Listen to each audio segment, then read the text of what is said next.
Good morning, good afternoon, good evening, and welcome back again, YouTube, to another episode of FX Studio 2. I am your host, G Sharp Jams, and today I want to save you some time setting up your recording session so that you can just get right in there, start creating, start mixing, whatever it is that you're getting ready to do, so that you have everything set up properly and ready to go. But first, this.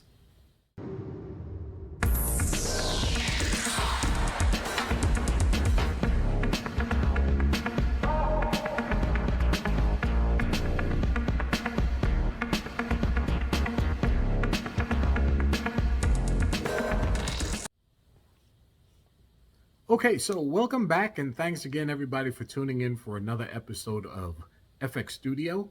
And today, as I said in the beginning, we're going to talk about preparing your studio so that when you get in there and you're ready to start recording, and this can be a semi-professional studio, it could be a home studio for just a hobbyist, or even a professional recording studio. These are the steps that you want to take before that session begins to make sure everything runs nice and smooth. And at the end of the session, either you're happy with your work or your clients are happy with your work.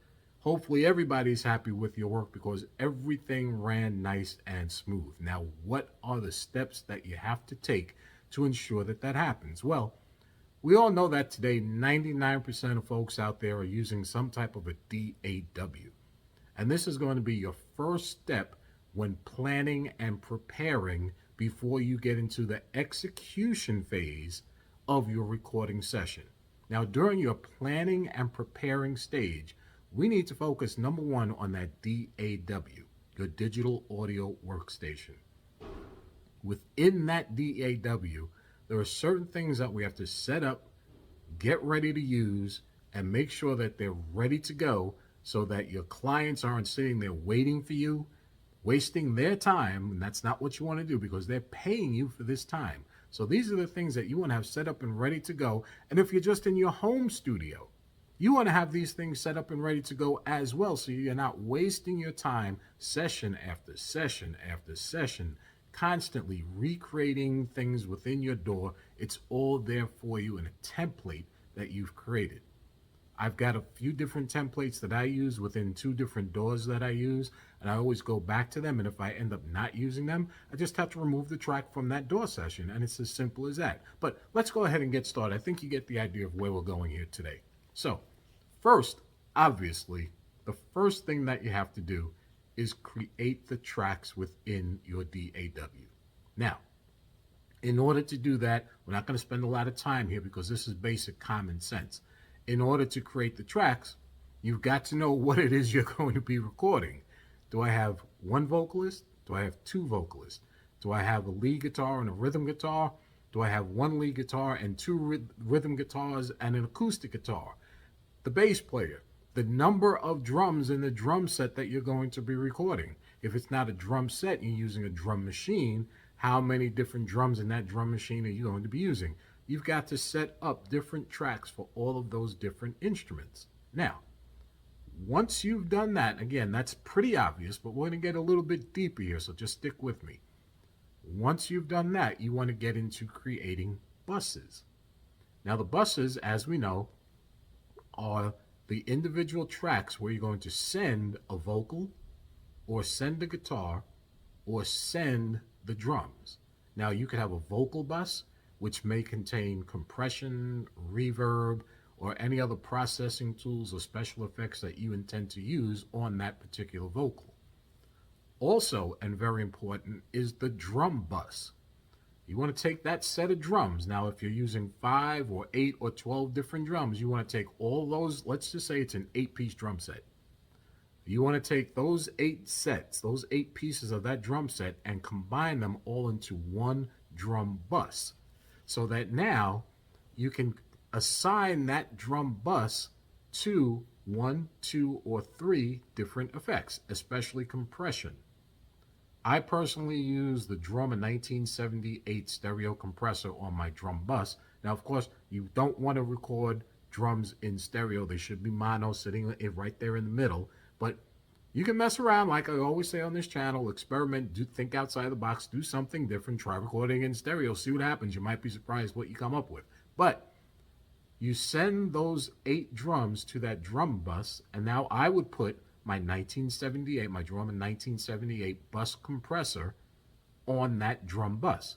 So now every drum in there is hitting that compressor, aside from the other instruments in that session that are not going to be assigned to that drum bus. So they're not going to be affected by that particular compressor. Those drums are going to be compressed on their own. These are the types of things that you have to think about when you're setting up buses. The next step are your groups. Now, within each door, every door that I've ever worked with has the ability to do this. You might have to dig a little bit deeper to find out how to do it, but it's in there. I promise you it's in there. You want to set up groups. You've got your tracks, you've got your buses, and now you want groups. Now, what does a group do? Take a look below here and I'll walk you through the process. A group is very simply saying, well, I've got 2 vocalists. Let me assign those 2 vocals to a group. Or I've got my rhythm section. I want to take all of my horns and assign them to one group. Or I've got my set of drums. I want to assign the entire drum set to one group. Now, how does this help? Very simple. If you have that group assigned to the entire drum set, instead of having to use 8 different fingers to move those faders up and down to silence or lower the volume on that entire set of drums, you have them assigned to one track. In Cubase, it's called a VCA track. And now you just have to slide that fader down on that one track, and you are bringing all 8 of those drums down in volume. This becomes particularly helpful when you're listening back to something and you know that there are some corrections that you need to make, but you just can't hear it because the drums are in the way, so you want to go ahead and lower the entire set of drums. You create that drum group, and now you just have to move that one fader down, and you're lowering the volume of all of those drums on that track, and now you can hear everything else that's going on. A lot clearer, makes it a lot easier to hear what's going on and understand what it is that you need to make corrections to, or make additions to, or subtractions to, edits to, whatever the case may be. So that's the use of groups.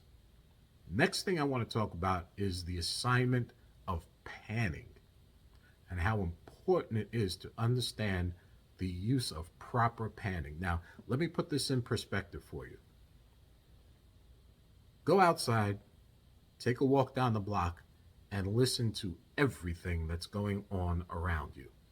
It's coming at you from different directions. The birds up in the trees, the car that's zooming past the street, the airplane that's overhead, the dog that's barking across the street. Whatever it may be, you have different sounds coming at you from all different directions.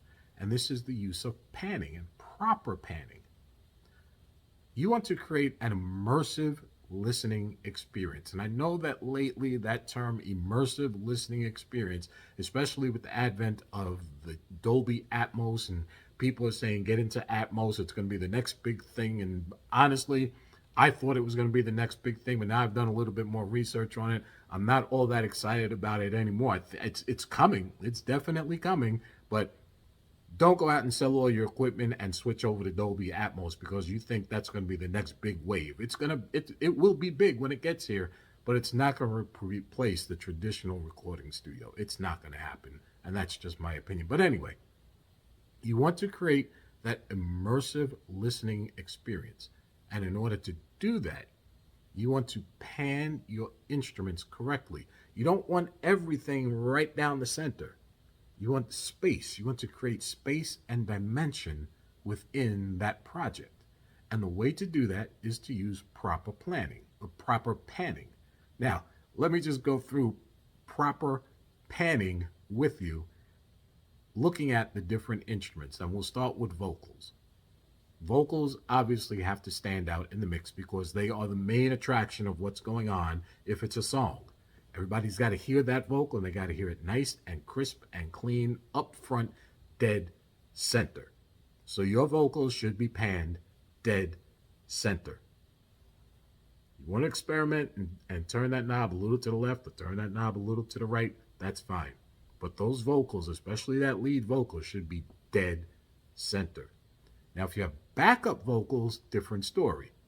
You may not want to mix the backup vocals so closely to that lead vocal, so you might want to pan it a little bit to the left or a little bit to the right, just to create that separation so that it doesn't sound like the background vocals are sitting right on top of the lead vocal. Don't want to create that type of listening experience. There should be some separation there between the two. The next are your guitars.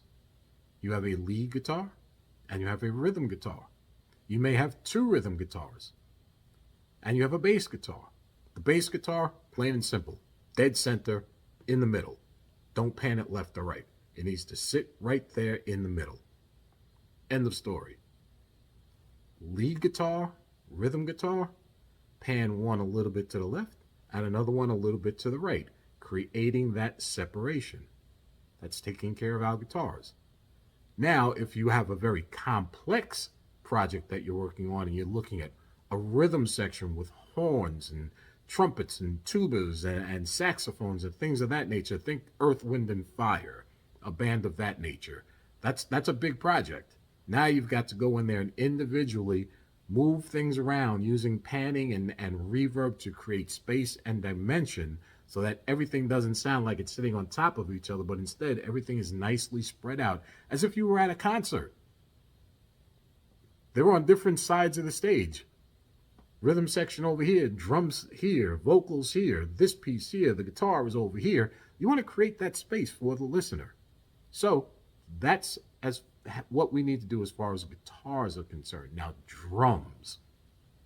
I get this question a lot, and this is actually what led me to create this video, because people always ask me, how do I pan drums? What should I do? Does this go to the left? Does this go to the right? And I'm going to read this off on a piece of paper. I wrote a cheat sheet here so I make sure I don't forget anything and I don't get anything incorrect. So bear with me while I read through this. For the drums, you have your overheads. You have an overhead left side and you have an overhead right side. Clearly, just by the name of that, we know that the overhead left should be panned hard left and the overhead right should be panned hard right. These are the room mics that sit on top of the drum set and capture everything that's going on within all of those drums. It creates an ambience so that it's capturing everything, but you want to pan them hard left and hard right. Not a rule of thumb, but a good way to begin.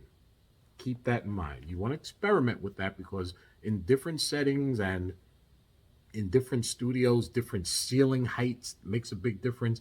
The different width of the room makes a difference. So you want to play with that a little bit and see what sounds right. But a good starting point is hard left and hard right for those overheads on a drum set. Next, you have the kick drum. Front and center. Don't pan it. It needs to sit right there in the middle with your bass guitar and your vocal. Boom, boom, boom, boom. You want that to come through crystal clear, dead center in the mix. The snare drum, dead center in the mix. Now, some people will tell you turn it slightly, and I don't disagree with this, but they'll tell you turn it slightly to the right. Slightly to the left. Turn it slightly to the left. You can do that, but don't overdo it because the snare drum does not sit hard left away from everything else that's going on your drum tracks. Okay? So there's the snare. Next, you have the toms. Now, you may have 2 toms, 3 toms, or 4 tom drums. All depends. Tom number 1 should be panned just a quarter, 25% to the left. The second tom should be 3/4 to the left, and the third tom should be full right. That big tom that sits on the floor, turn that thing full right to create that separation. So you have doom, doom, doom, doom, doom, doom. Tom 1, Tom 2, Tom 3. Toms 1 and 2 are sitting right next to each other. Toms 1 and 2 are sitting right next to each other. Tom 3 is pushed over to the right. It's not all the way over here to the right, but it's pushed over to the right just a little bit. But you want to turn that hard right. Again, as a starting point, not an exact science or an exact rule of thumb. That's a good starting point, but of course, go back and listen to everything and make sure it sounds right. Okay? So we've gone through the drum sets, we've gone through the lead guitars and the rhythm guitar. Now, what if you have keyboards? Well, keyboards very simply should sit with your rhythm section. They should blend in with your rhythm section. Now, that just might be a rhythm guitar. So wherever you've panned that rhythm guitar is exactly the same place where you need to pan that keyboard. However, if your keys are one of the main standouts in that track, you want to make sure that they are dead center. If they're just supporting the rhythm section, pan them where you have the rhythm section so they blend in with the rest of the rhythm section. Okay?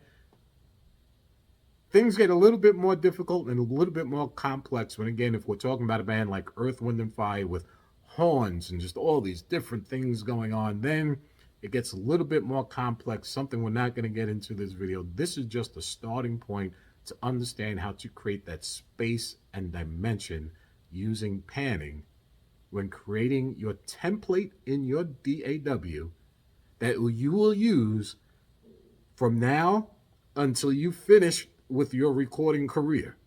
Have this template built into your DAW and save it, and then reuse it and reuse it and reuse it time and time again. All you have to do is copy it, give it another name. Next section, copy it, give it another name. It's always there waiting for you, ready to go. We've created our tracks, we've created our buses, we've created our groups, and we've done proper panning. Last thing that I want to talk about here is microphones. Now, if you haven't looked at my video on proper microphone selection, go ahead and take a look at that. I'm not going to get into all of that now, but proper microphone placement is very important as well. If you're working with a live band, or if you just have a home studio with an acoustic guitar and you're singing, you want to make sure that that microphone is pointed correctly, either at the vocalist or at that acoustic guitar or at that electric guitar's amp.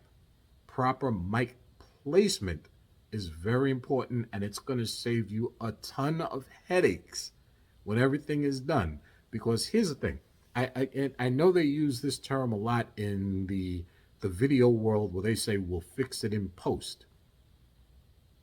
Yes, it can be done, and it can be done in our world, the music world. It gets to be very tedious. It is a huge headache, and it just adds hours on to your project when you haven't recorded something correctly because of improper microphone placement. I'll do another video on proper microphone placement because it is in depth. It's a huge topic.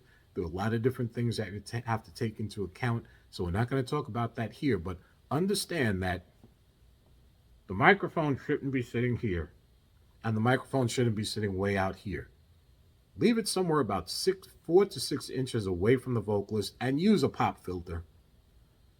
Solid State Logic makes a great plugin. It's called the Vocal Strip. It has a de-esser in it. It has a de-compounder, I think it's called. I'll put it up on the screen so you can see it for sure. Can't think of the name of it off the top of my head, but it takes out those pops, and it takes out that sibilance from the voice that you don't want coming across in your mix. Use a pop filter. Use something like the Vocal Strip from Solid State Logic, and make sure you're placing that mic correctly. On an acoustic guitar, there is a science to miking an acoustic guitar. And if you're doing it correctly, you should be using 2 microphones, not just 1. And we'll get into that in another video as well. But proper mic placement is going to save you hours of frustration and time wasted after the project is completed. And now you have to go back and say, why does that sound like that? If you do it right in the beginning, you won't have to fix it later on. Always remember that. The last piece I want to touch on today is gain staging. Probably one of the most difficult things to master when it comes to being an audio engineer or just a hobbyist. Gain staging. What is gain staging? Getting those levels correct. Very simple. And just look down here and I'm going to show you an example of what I'm talking about.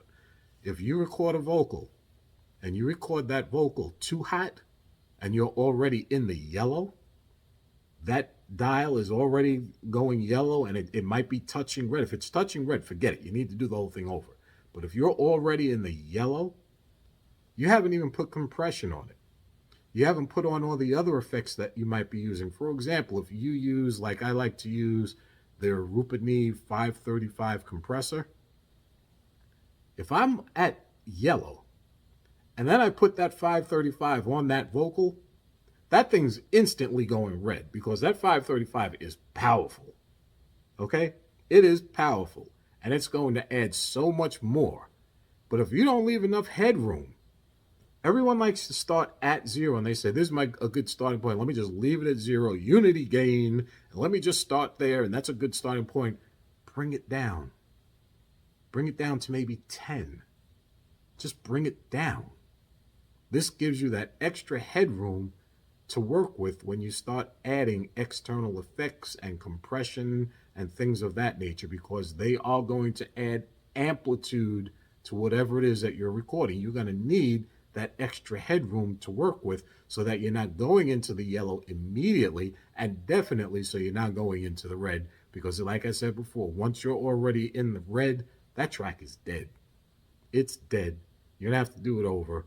It's clipped. It's going to sound scratchy. It's going to sound like there's a mouse that was crawling across the keyboard, or a dog came in the room and was scratching at the microphone or whatever. It's just not going to sound good. That's not what we want to get into the habit of doing. Gain staging, using proper levels, very important. Now, I want to step away from the home recording environment, and this is more geared towards folks who are working with live clients in a live session. In the banking industry where I come from, I've been working in the banking industry and financial services for many, many, many years. We have something which is called KYC, which is very simple: know your customer. I like to use the same principle when it comes to my recording studio. I just call it know your client. Before that session starts, speak to the client. Find out what they expect. How many different members of the band do you have? What instruments are you using? What is your experience in the recording studio? Things of that nature are going to give you a much better insight into what it is that you're getting involved with, so that you're better prepared to serve that client. This is very important. You've got to know your client before they come into that studio. Ask them for a reference track. Even in your own recordings, very important to use a reference track. Now, that can mean a couple of different things to so many different people, but for me, reference track basically means, what do I want my recording to sound like? Do I want it to sound like something back from the early 70s, where that you had that grunge to the sound and that heaviness and that analog warmth? Do I want it to sound more modern, where it's more crisp and clear and more digital sounding? Or do I want something that is just completely off the wall and I'll give you an example. Perfect example here. Peter Gabriel. If you're not familiar with Peter Gabriel, go back and listen to his album, So. It is an audio engineering masterpiece. Prince. Anything that Prince has ever done has been an audio engineering masterpiece. Prince was not only a genius when it came to playing his instrument and writing songs, he was also a genius when it came to audio engineering. The man knew what he was doing. Peter Gabriel, same thing. A genius songwriter, a genius musician, and a genius audio engineer. Go back and listen to anything Prince has done or anything that Peter Gabriel has done, and really sit there and just listen to what's going on there. Peter Gabriel, layer after layer after layer after layer after layer in one song. All these different things going on using space and dimension and depth and width. It's just, listen to it. Personally, I use these two people as an example because those are the two reference tracks that I use. I'm either listening to something from Motown, or I'm listening to something from Prince, or I'm listening to something from Peter Gabriel, and I take that music and actually put it on a track in my DAW. So that as I'm mixing, I'll go back and listen to it and say, am I getting that same sound quality? Am I getting that same feel? Am I getting that same atmosphere, that ambience that I'm looking for in the tracks that I'm working on as I go through them one by one by one, and I'm creating them and I'm mixing them and I'm editing them? Am I where I want to be according to my reference track? If you're working at home in your home studio, always use a reference track. If you're working with clients, ask them for a reference track. What is it that you're trying to sound like? Who is it that you're trying to sound like? There's nothing wrong with that. There's nothing wrong with trying to sound like somebody else. Don't copy their material. Don't steal their lyrics. That's not what I'm saying. I'm talking about the sound, the ambience, the atmosphere, the layering, the level of audio engineering. What are you trying to sound like? Make sure you get that information from that client. KYC, know your client before they step foot in your studio. You do these things, it's going to make you look a lot more professional. If you're just a home studio owner and you're a hobbyist, it's going to bring your confidence way up because you've prepared your door and you have your template ready to go. You don't have to waste time every single time you're ready to start creating because it's already there for you. You have a reference track on who you know you want to sound like. You know that you've picked the proper microphones, and you know that your microphone setup is correct. You've got your buses set up. You've got your group set up. You've got everything set up, and you're ready to go. And now you can start creating. Let's get past all that technical stuff. Let's just get in there and start creating, because not for nothing, this is why we do this, because we love recording, because we love being creative.